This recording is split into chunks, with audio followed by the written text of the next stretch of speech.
Navneet commerce coaching में आपका स्वागत है। आज हम ऐसे टॉपिक पे आपसे बात करने वाले हैं प्रिय छात्रों। जैसा कि आप सब जानते हैं कि हमने 3 विधियां पढ़ रखी हैं और हमें 3 विधियों का बहुत अच्छे से नॉलेज है। एक है औसत लाभ विधि, दूसरी है अधिलाभ विधि और तीसरी है पूंजीकरण विधि। इन तीनों विधियों के बारे में हम बहुत अच्छे से पढ़ चुके हैं। थोड़ी देर के लिए मैं आपको औसत लाभ विधि के बारे में बताता हूँ, अधिलाभ विधि के बारे में बताता हूँ, पूंजीकरण विधि के बारे में बताता हूँ।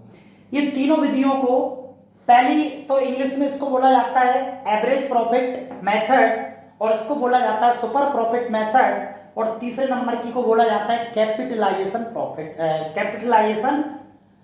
मेथड। ये तीनों विधियों का बहुत जबरदस्त रोल है।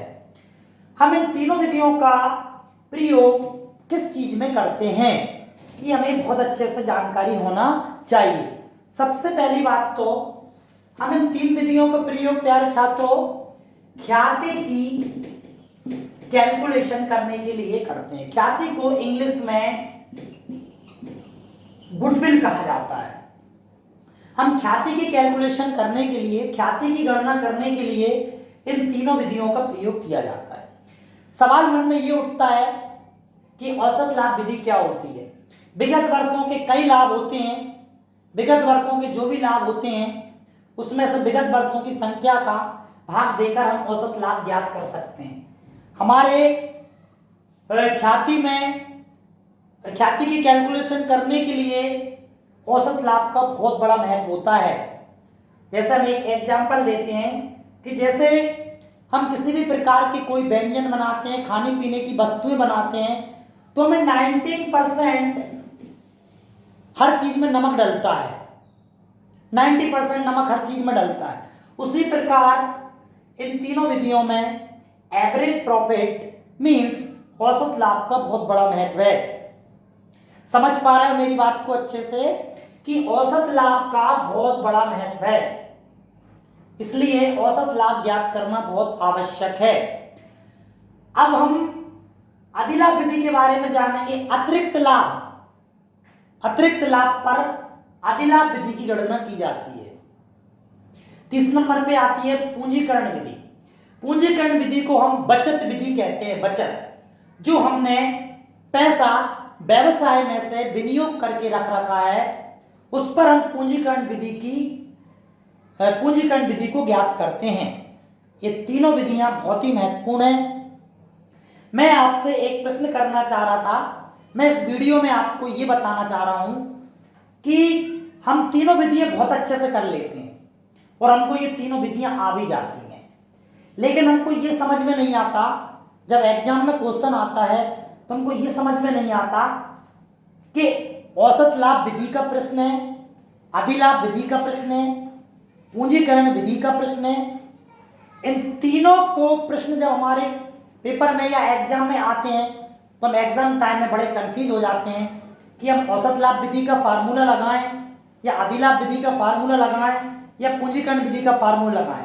प्यारे छात्रों, मैं आपसे एक बात कहना चाह रहा हूं कि जब हमारे सामने बुक होती है और हम बुक के सामने उस प्रश्न को पढ़ते हैं तो हमको जल्दी समझ में आ जाता है, लेकिन एग्जाम टाइम में किसी भी प्रकार की कोई बुक हमारे सामने नहीं होती है, सिर्फ प्रश्न दिखता है हमारे लिए, तो हमारे लिए अंदर ये बहुत बड़ी कंफ्यूजन बनी होती है कि हम औसत लाभ विधि का सवाल कर रहे हैं या अधिलाभ विधि का सवाल कर रहे हैं या पूंजीकरण विधि का सवाल कर रहे हैं। तो मेरे प्यारे छात्रों, मैं आपको इस वीडियो के माध्यम से ये दिखाना चाह रहा हूं कि आप जब भी कभी इस प्रश्न को सॉल्व करो, ख्याति की गणना आप कर रहे हो तो आपके सामने अगर किसी भी प्रकार की अगर ये तीनों विधियों में से कोई एक सवाल आ जाए तो आप कभी कंफ्यूजन ना हो। इस वीडियो के माध्यम से मैं आपको यही दिखाने जा रहा हूं, आप समझें और समझें। देखिए सबसे बड़ी बात तो ये है कि औसत लाभ विधि में किसी भी प्रकार का एक क्रय का वर्ष दिया रहता है, क्रय का वर्ष दिया रहता है और अधिलाभ विधि में भी क्रय का वर्ष दिया रहता है। समझ पा रहे बात को? औसत लाभ के 2 वर्ष के आधार पर, ये लाइन बहुत इंपॉर्टेंट है। आप जब भी पेपर में पहचानो क्वेश्चन को तो ऐसे ही पहचानोगे। क्रय का वर्ष 2 वर्ष के क्रय के आधार पर, 3 वर्ष के क्रय के आधार पर, 4 वर्ष के क्रय के आधार पर। उसी प्रकार अधिलाभ विधि में भी ये डला होगा। 3 वर्ष के अधिलाभ के आधार पर, 2 वर्ष के अधिलाभ के आधार पर, 3 वर्ष के अधिलाभ के आधार पर, 4 वर्ष के अधिलाभ के आधार पर। लेकिन एक विधि ऐसी है, पूंजीकरण विधि, जिसको इंग्लिश में कैपिटलाइजेशन बोलते हैं। यह विधि में किसी भी प्रकार का कोई भी क्रय का वर्ष नहीं दिया रहता। सबसे बड़ी पहचान है इन विधियों की तीनों में कि औसत लाभ विधि में औसत लाभ के आधार पर क्रय का वर्ष लिखा होगा, अधिलाभ विधि में अधिलाभ के क्रय का वर्ष का लिखा होगा। लेकिन पूंजीकरण विधि में आपको किसी भी प्रकार का कोई भी क्रय का वर्ष नहीं लिखा होगा, सीधा प्लेन लिखा होगा, जिससे आप पहचान सकेंगे कि ये कैपिटलाइजेशन मेथड है। ये सबसे बड़ी कंफ्यूजन आपकी दूर हो जाएगी।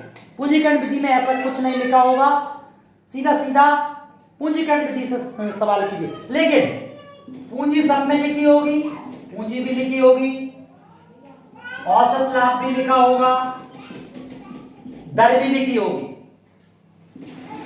स्वयं अधिलाभ में भी यही लिखा होगा, पूंजीकरण में भी यही लिखा होगा। लेकिन अधिलाभ की पहचान क्या है? क्रय के वर्ष। तो आपको क्रय के वर्ष देखना है, और पूंजीकरण विधि में भी क्रय के वर्ष नहीं देखना, और औसत लाभ विधि में भी क्रय के वर्ष देखना है। इससे आप बहुत अच्छे से पहचान सकेंगे और सवाल भी आपको बहुत अच्छे समझ में आएगा, और तीनों विधियां भी आपको बहुत अच्छे से समझ में आएंगी, और आप ख्याति गणना पूर्ण तरीके से कर सकेंगे। आगे हम आपको ख्याति के बारे में पूरा एक्सप्लेन करके बताएंगे। ख्याति कितने प्रकार की होती है, ख्याति कैसे उत्पन्न होती है, सारा अगली वीडियो में हम आपको पूरा बताएंगे। धन्यवाद।